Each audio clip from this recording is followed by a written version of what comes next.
All right, everybody, it is Big Play Detroit. It is time for Fact or Fiction. Obviously, Justin Verlander still on the IL and will need at least one rehab start, this coming according to AJ Hinch. Yet, we had a guy step in for him and pitch some pretty brilliant baseball. Austin, give me this week's Fact or Fiction.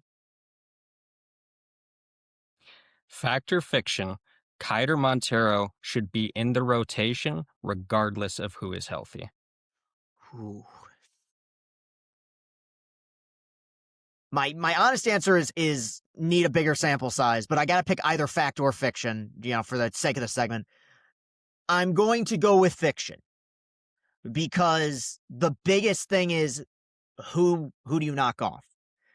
I like Kyder, and I think that, and I brought this up before, for a guy who's been spot starter, some starting, some relief, he's had a lot of moments in the few years he's been here. Like, I'm not going to call him a big game guy, but started game 3 of the ALDS in the game that you and I were at in 2024. Got the save in game 1 in Seattle last year against the Mariners. Complete game shutout against the Rockies when we were making our run in 24. Pitched a brilliant game on Friday against the Marlins as the Tigers won the first of the 3 games they won over the weekend. 6 scoreless frames, and even beyond that, the pitchability has improved. I mean, there's starting to be more swing and miss with the slider, more swing and miss with the changeup. The command is better. He is absolutely a major league pitcher. But when I look at this rotation right now, assuming Verlander is able to slide back in healthy, and we hope he does, look, obviously, Scooble ain't going anywhere. The only options that you would look at and say, okay, that's a maybe, would be Jack, who's had his struggles but was better. And, Mize, who's been very good in 2 of his 3 outings. You just signed Frommer. So the way I stand on it right now, even if he continues to pitch brilliantly, and I think he's looked, quite good so far in the first 2 starts he's had, I just don't think there's necessarily a spot for him. I will throw the caveat out there, though, because there's still a lot of guys that are raw in this pen, like Seabold and some of these guys that are still kind of figuring it out.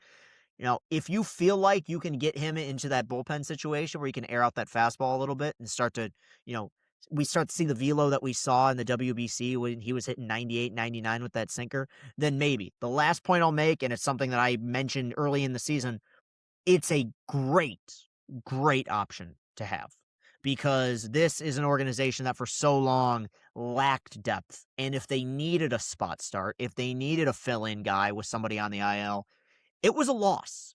Kyder is more competitive and better than a lot of pitchers who take the ball every 5th day in this league. And I think that is, despite the fact he didn't draft him necessarily, that is an area where Harris, I feel like, deserves a lot of credit.